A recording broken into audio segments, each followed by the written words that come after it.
What if I told you that one of the most transformative and yet deliberately concealed stories of American military heroism has been hiding in plain sight for more than 80 years? What if the narrative you learned about Pearl Harbor, the one that emphasized American technological superiority and official military valor, was deliberately constructed to obscure the extraordinary actions of a young black sailor whose courage under fire fundamentally challenged the racial foundations upon which the entire United States Navy was built?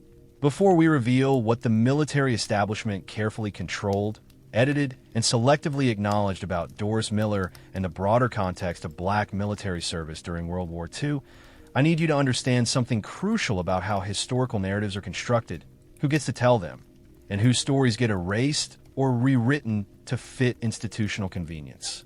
The official historical record we have all been taught presents Pearl Harbor as a moment of national shock and trauma, followed by a unified American response and the eventual triumph of American military might over Japanese aggression. This narrative is true, but it is profoundly incomplete. It is a narrative that was deliberately shaped by military leadership and government officials to emphasize certain aspects of the attack and to downplay or entirely eliminate other aspects that complicated the story the nation wanted to tell about itself. Among those aspects that were minimized, controlled, and in many cases actively suppressed were the stories of black Americans who performed with exceptional courage and competence in ways that directly contradicted the racial ideologies that governed military structure and organization. The story of Doris Miller is a window into this hidden history, a history that the military did not want to fully acknowledge because that acknowledgement would have forced a reckoning with the fundamental injustice of segregation policies that were supposed to be based on clear evidence of racial difference. That evidence was false. The policies that restricted black sailors to menial positions, that prevented them from receiving weapons training, that kept them out of command positions and out of the broader life of the ship, were justified by arguments about capability, about suitability, about the natural order of military hierarchy. When Doris Miller picked up a weapon during the attack on Pearl Harbor and demonstrated competence that rivaled or exceeded that of sailors who had received months of formal training, he created a crisis for the institution that had constrained him. On the morning of December 7th, 1941, at approximately 0755 hours, the first wave of Japanese aircraft appeared over the island of Oahu and began their assault on the American military installations at Pearl Harbor. The attack was coordinated and devastating. The Japanese planners had studied American naval deployment carefully and had calculated where the maximum damage could be inflicted with the available aircraft. They targeted the battleships, particularly the great symbols of American naval power, the massive vessels that were supposed to deter Japanese expansion in the Pacific. The USS West Virginia, a battleship of the South Dakota class, was among the primary targets. This was one of the most modern and powerful warships in the American fleet, a floating fortress equipped with advanced armor, powerful guns, and cutting-edge navigation and fire control systems.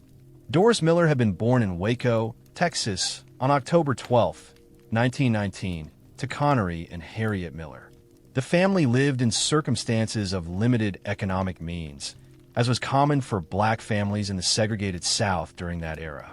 His parents were hardworking people who valued dignity, education, and moral development in their children. Doris was the youngest of 4 boys and 1 girl. His father worked as a sharecropper, and his mother provided care for the family. The Miller household was not wealthy, but it was stable and loving, providing young Doris with a foundation of values that would define his character throughout his life. When Doris Miller was a teenager, he distinguished himself through physical activity and athletic pursuits. He was notably strong, even as a young man, and he played football at Waco High School with sufficient skill that he attracted some notice. He was also known as a friendly and likable young person, someone who got along with peers and who was respected for his character and his willingness to work hard. These were the formative experiences that shaped the young man who would, several years later, find himself aboard a burning warship with the fate of his shipmates, depending on his courage and competence. After high school, Doris Miller faced limited economic opportunities, as was true for most Black Americans during the Great Depression. The military offered one pathway to employment, training, and a measure of stability. In 1939, at the age of 20, Miller joined the United States Navy. This was a consequential decision, and one that reflected both his desire for opportunity and a sense of patriotic duty to serve his country. What Miller could not have known at the time of his enlistment was that his service would occur within one of the most rigidly segregated institutions in American society, that his opportunities for advancement would be severely restricted by virtue of his race, and that his competence and dedication would be constrained by policies designed to prevent Black sailors from ever holding positions of authority or responsibility. The United States Navy in 1939 was a segregated institution in ways that were often more restrictive than other branches of the military. The Army, while certainly segregated, had at least some opportunities for Black servicemen to serve in combat roles, albeit in segregated units. The Navy's segregation was more absolute. Black sailors were almost universally restricted to the position of steward or steward's mate, which meant they worked in the galleys, served officers their meals, cleaned the officers' quarters, and performed the most menial tasks aboard ship. There were virtually no opportunities for Black sailors to serve in technical positions, to operate weapons, to participate in the broader life of the ship, or to have any prospect of advancement to positions of leadership or authority. This segregation was justified by claims that Black sailors lacked the capability for more advanced roles, that they were naturally suited to service positions, that discipline and order on naval vessels required strict racial hierarchy. These justifications were presented as simple facts, as obvious truths that required no further examination. The Navy's leadership accepted and promulgated these rationales without question. They were embedded in regulations and policy. They shaped the career development of every Black sailor in the Navy.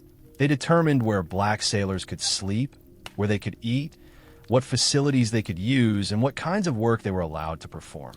Doris Miller, when he joined the Navy, understood that his service would be limited to these restricted roles. He was not alone in this understanding. The hundreds of Black sailors who served during this era knew the constraints they faced. Many served with dedication despite these constraints, despite the indignity of being confined to roles that were designed to emphasize their subordinate status, despite the knowledge that no matter how competent or dedicated they were, advancement and recognition would be limited by policy. Miller was assigned to the USS West Virginia as a mess attendant. The USS West Virginia was a battleship of the South Dakota class, one of the most powerful warships in the American fleet. The ship was commanded by Captain Mervyn Benyon, a career naval officer. The crew of the ship numbered more than 1,000 men, representing various ranks and specialties. Among this crew, Doris Miller occupied one of the lowest positions, a position that was filled by a young Black man whose role was to serve the officers, maintain their spaces, and otherwise remain invisible to the functioning of the ship's combat systems. The morning of the attack came suddenly and without warning. The Japanese aircraft appeared over Oahu before dawn preparations were complete, before all crew members were at their stations, before the ships had taken defensive positions. The USS West Virginia, like most of the battleships in the harbor, was tied up at a dock, vulnerable and unprepared for the onslaught that was about to begin. When the attack commenced, the ship's anti-aircraft guns were not fully crewed. The combat stations were being hastily manned, and the enormous battleship, which had seemed like an invincible fortress in peacetime, became a target for Japanese bombers and torpedo planes. The first torpedo struck the USS West Virginia at approximately 0805 hours. The impact was enormous. The ship, which displaced 35,000 tons of water and was armored against conventional threats, could not withstand the force of the Japanese aerial torpedo. The explosion occurred below the waterline, rupturing the hull and allowing the sea to begin pouring into the vessel. The initial shock of the torpedo impact was followed by additional attacks. More torpedoes struck the ship. Bombs fell on the vessel. Fire broke out in multiple locations. The power systems failed. The ship began to list heavily to one side. In the moments following the initial torpedo impact, the USS West Virginia transformed from a mighty warship into a burning, sinking vessel. Officers and crew who had been below decks when the impact occurred found themselves in darkness, in spaces rapidly filling with smoke and water, trying to find their way to the upper decks through passages that no longer functioned as designed. Those on the upper decks faced a scene of overwhelming catastrophe. Fires burned with intense heat. Other ships nearby were also burning. The air was filled with the sound of explosions, aircraft engines, and the screams of injured men. Doris Miller was below decks when the first torpedo struck. Like other men in his position, he was in spaces designated for stewards and other lower-ranking enlisted men. The impact of the explosion was shocking, disorienting. The lights failed. The ship heeled over. The sounds of metal tearing, of explosions, of men crying out, filled the compartments. Miller had no combat training, no assignments to specific combat stations, no role in the ship's defensive systems. Yet he was a young man of physical strength and courage. When faced with the chaos, the destruction, and the knowledge that his ship was under attack, he did not remain in his compartment. Miller made his way through the smoke-filled passages toward the upper decks. As he moved through the ship, he encountered other sailors, many of them wounded or burned, many of them disoriented and traumatized by the sudden violence. Miller began to move wounded men toward areas where they might have some chance of receiving help, carrying injured sailors through corridors that were becoming increasingly dangerous, moving men who were burned or bloodied toward locations where medical personnel might be available or where the air at least was better and the danger slightly less immediate. This alone was an act of considerable courage. The ship was under attack, and moving through it meant risking one's life. The decks could collapse, fires could cut off escape routes, additional explosions could occur at any moment. Yet Miller, a young man whose official role was to serve food to officers, chose to move through the burning ship to help his fellow sailors. This decision reflected his character and his understanding of what was required in this moment of crisis. But Miller's actions extended beyond assisting wounded men. At some point during the attack, he made his way to a location on the ship where the anti-aircraft defense systems were located. The USS West Virginia had multiple gun positions designed to defend against aircraft attacks. These guns were normally operated by trained gunners who had spent months or longer learning their systems, developing the muscle memory to operate them effectively, understanding the mechanics of aiming, firing, and adjusting fire. Miller had received no such training. His position as a mess attendant meant that weapons operation was explicitly forbidden to him. The Navy's policies were clear that black sailors should not be given weapons or trained in their use. Yet in this moment of extreme crisis, Miller found himself in a position where he could access one of the ship's anti-aircraft guns. The normal chain of command had been disrupted by the attack. The officers who normally supervised the gun crews were dead, wounded, or focused on other aspects of the emergency. The strict racial boundaries that governed who could operate weapons had been temporarily overridden by the immediate demands of survival and defense. Miller, facing the reality of Japanese aircraft attacking his ship, made a decision that would change his life and would create a historical record that contradicted everything the Navy's segregation policies were supposedly based upon. Miller took control of the anti-aircraft gun and began firing at the Japanese aircraft attacking the USS West Virginia. He operated the gun without formal training, relying on what he could understand of the mechanics of the weapon and what he could observe about the movements of the attacking aircraft. The exact details of what Miller accomplished in those moments have been debated by historians and witnesses. Some accounts suggest that he operated the gun with remarkable effectiveness, that he may have damaged or destroyed multiple aircraft. Other accounts are more conservative, suggesting that his primary contribution was to bring additional firepower to bear on the attackers rather than to personally achieve a high number of kills. What is certain is that Miller fired the weapon, that he did so under intense enemy fire, that he did so without authorization and without formal training, and that he did so with apparent competence. Witnesses to his actions during the attack reported that he handled the gun effectively, that he remained calm under the stress of combat, and that he continued firing even as the ship continued to burn around him and as the situation became increasingly dire. The USS West Virginia was already sinking, taking on water rapidly, listing heavily. The ship's situation was hopeless. The vessel could not be saved. The only question was how many of the crew could be evacuated before the ship went down completely. The command was given to abandon ship. Miller and other sailors made their way toward the rails, preparing to enter the water. The ship continued to burn, continued to sink, listing more steeply. Some men jumped into the water. Others slid down the hull as it tilted. Some were swept into the sea by the rush of water as the ship continued to go down. Miller made it into the water alive, as did more than 1,000 other sailors from the USS West Virginia. But more than 1,000 did not. Nearly half the crew of the ship was killed in the attack, either in the initial explosions, in the fires that burned throughout the vessel, or in the water afterward. The survivors in the water faced the horror of waiting for rescue, of seeing other men drowning, of dealing with the shock and trauma of having lived through something most people never experience. Miller was rescued and taken to medical facilities where he was treated for exposure and shock.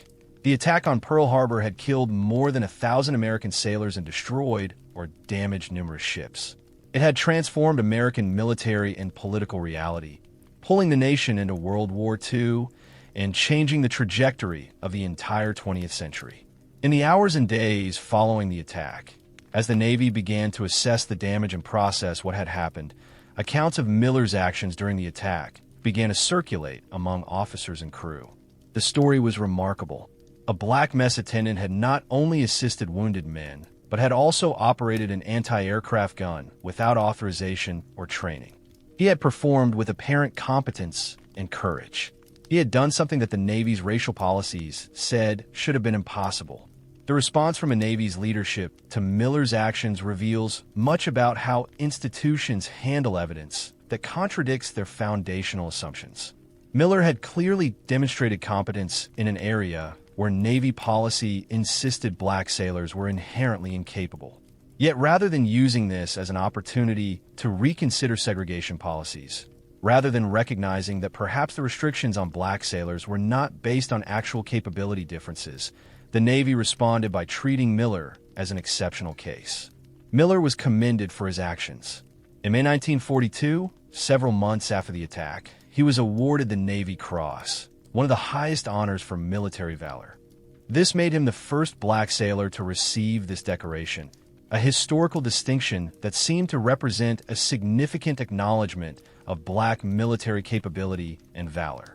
The award was accompanied by publicity, by coverage in the press, by a ceremonial recognition. Miller was brought back to the mainland and made available for appearances and interviews. He was photographed in his Navy uniform, was interviewed by journalists, was presented to the American public as a hero. Yet this recognition, while genuine in certain respects, also served to contain and manage the threat that Miller's competence posed to the Navy's segregation system. By treating Miller as an exceptional individual, as a remarkable case of a person whose character and courage exceeded the normal limitations of his assigned role, the Navy could acknowledge his heroism without having to acknowledge that the segregation system itself was unjust and unnecessary. The message was clear. Miller was special, extraordinary, a remarkable individual. But his special qualities did not necessarily indicate that other black sailors possessed similar capabilities.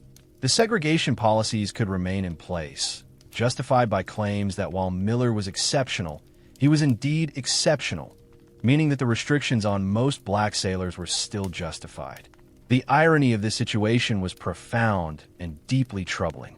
The Navy had claimed that black sailors were unsuitable for combat roles, that they lacked the judgment, the capability, the mental discipline required to handle weapons and make decisions under fire.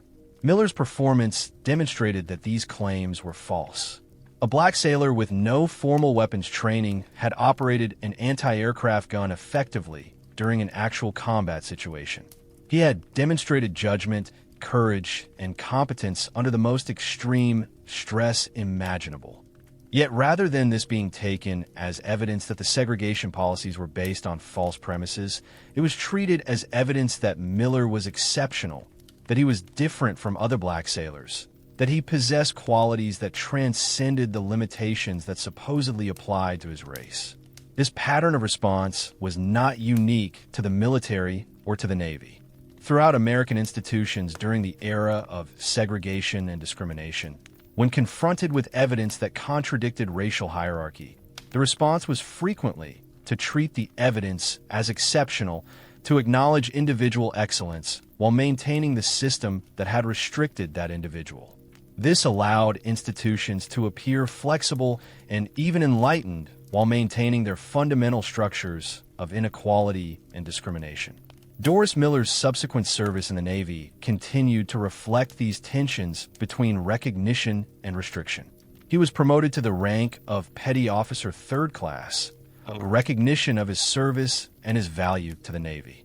Yet he remained restricted in terms of opportunities for further advancement, in terms of the kinds of assignments he could receive, and in terms of his integration into the broader life of the Navy as an institution. The segregation policies that had been so thoroughly contradicted by his actions at Pearl Harbor remained largely in place throughout the war.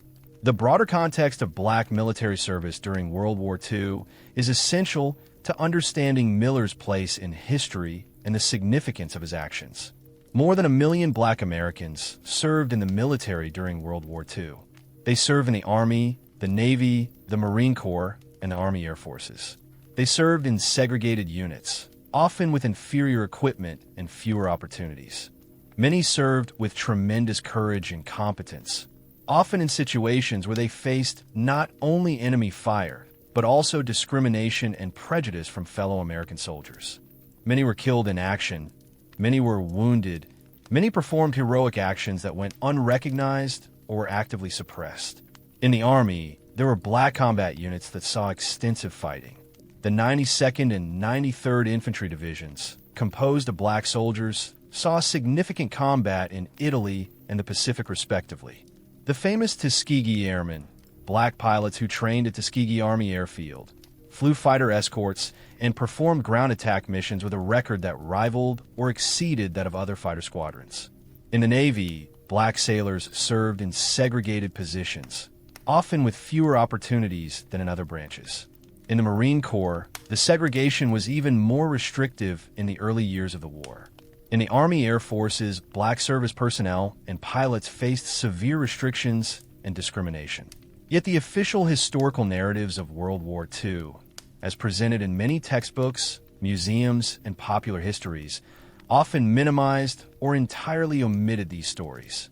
The focus was typically on white soldiers and white commanders, on the famous battles as experienced by those with rank and authority, on the leaders and decision-makers whose names appeared in official reports and military histories.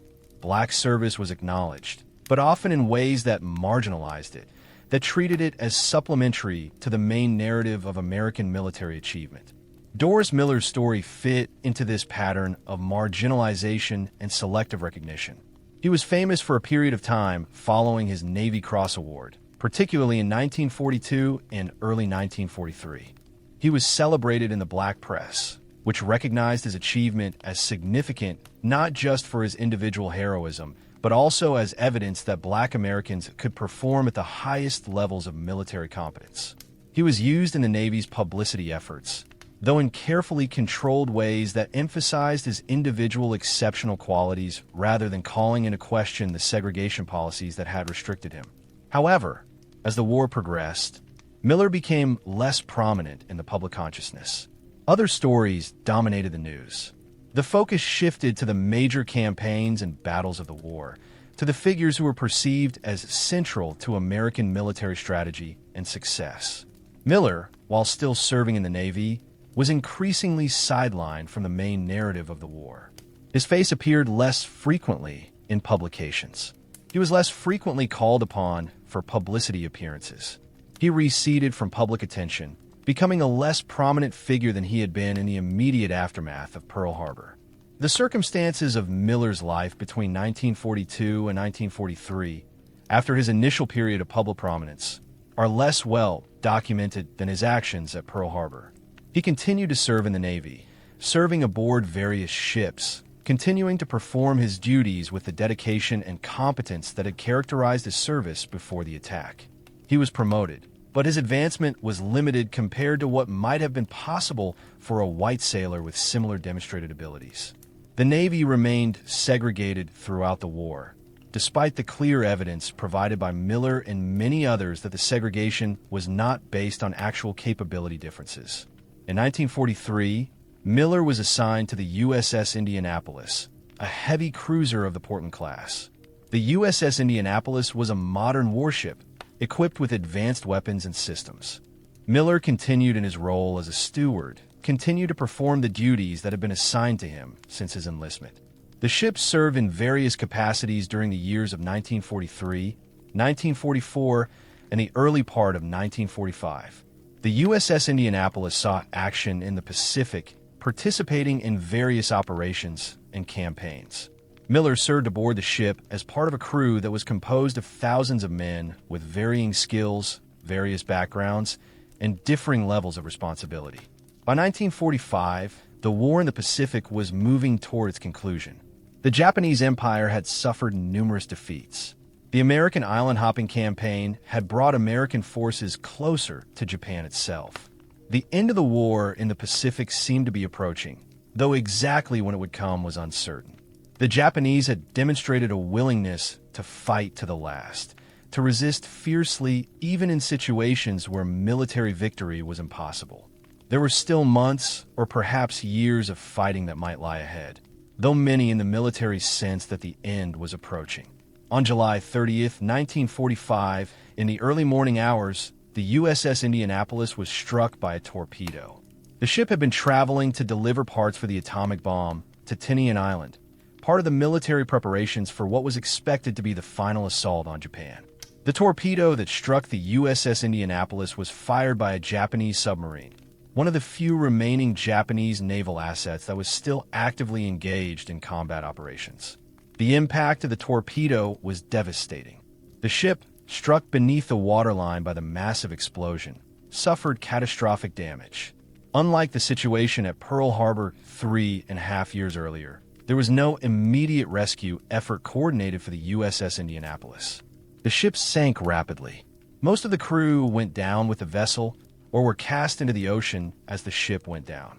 Doris Miller was among those who died when the USS Indianapolis sank. The exact circumstances of his death, like those of many who died when the ship went down, are not documented with precision. He may have been killed in the initial explosion when the torpedo struck the ship. He may have been drowned as the ship sank. He may have been killed in the subsequent hours as the survivors faced the ocean. The total number who died when the USS Indianapolis was torpedoed and sank exceeded 900 out of the approximately 1,300 men aboard the ship. It was one of the worst naval disasters in American history, and it occurred in the final weeks of World War II during what was supposed to be a routine convoy operation. The death of Doris Miller received relatively little public attention when it occurred. The USS Indianapolis sank in July 1945, and by that time, there were many major developments in the war that dominated news coverage. The atomic bombs were being developed and would be used against Japan in August. The Soviet Union entered the war against Japan in early August. Japan surrendered on August 15, 1945. The end of the war in the Pacific generated enormous news coverage and celebration. The story of the USS Indianapolis sinking, which had occurred weeks earlier, did not receive the public attention that it might have received at other times. Miller's death, therefore, did not receive widespread public recognition or mourning. The recovery of Doris Miller's memory in the decades following his death represents an important part of the larger project of recovering and accurately representing the history of Black Americans in World War II and in the military more broadly. In the 1980s and 1990s, as the civil rights movement and its aftermath had created a greater emphasis on inclusive history and the recognition of the contributions of African Americans to American society, historians began to reassess the history of Black military service during World War II. Miller's story reemerged in this context as an important example of courage and competence that had been marginalized in earlier historical narratives. The recovery of Miller's story involved research into archives, interviews with surviving sailors who had known him or had been aboard the USS West Virginia during the attack on Pearl Harbor, and careful examination of the documented historical record. What emerged was a more complete picture of Miller as a person, a more nuanced understanding of what his actions represented, and a clearer understanding of the institutional context of segregation within which those actions occurred. In 2010, the Navy commissioned a guided missile destroyer named the USS Miller, named in honor of Doris Miller. This was a significant honor, representing an official recognition of Miller's service and sacrifice.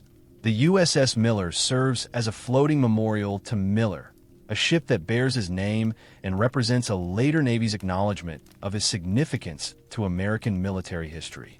The commissioning ceremony for the USS Miller included speeches honoring Miller, ceremonies commemorating his service, and the presence of Doris Miller's family members and descendants. The educational institutions in the United States have increasingly incorporated Miller's story into their curriculum and their teaching about World War II and about racial integration in the military. There are now numerous books written for young people that tell Miller's story, that explain the historical context of segregation in the military, and that use Miller's life as a way to teach about both World War II and about racial justice. Annual commemorations on December 7th, the anniversary of the attack on Pearl Harbor, often include acknowledgement of Miller's actions and recognition of the broader context of black service during the war. Yet questions remain about how completely and how accurately Miller's story has been recovered and understood. There is still a tendency in popular history and popular culture to present Miller's story in simplified form, as a story of an individual hero who overcame obstacles through exceptional courage and character. This version of Miller's story is true, but it can obscure the larger structural and systemic context.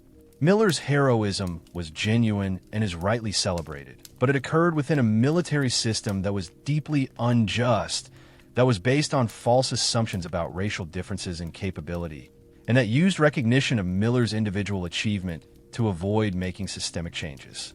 The historical record also shows that there were many other stories of black service and heroism during World War II that have received even less recognition than Miller's story eventually achieved. There were black pilots, black soldiers in combat units, black engineers, black medical personnel, and black servicemen and women in many other roles, many of whom performed with tremendous skill and courage. Some of these individuals faced challenges that were in some ways more severe than those Miller faced, serving in even more restricted roles or in units where racial hostility was pronounced. Yet many of their stories remain largely unknown, even after the recovery efforts of recent decades.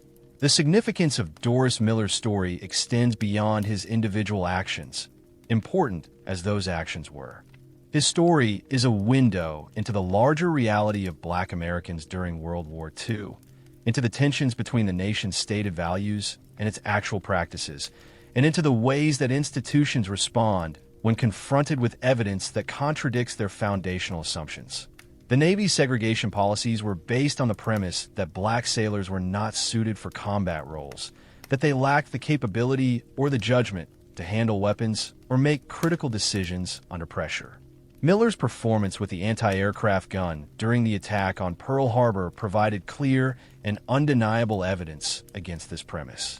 Yet the institution's response was not to change its fundamental policies, but to recognize Miller as an exceptional individual while maintaining the system that had restricted him.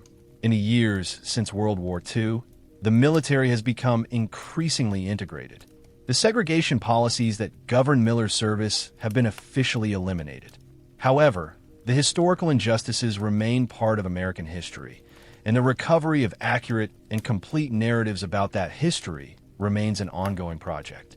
Doris Miller's story is one thread in that larger narrative, one important example of how individual courage can exist within structures of systemic injustice, how recognition can be both genuine and limited, and how the work of historical recovery and accurate representation remains important and relevant.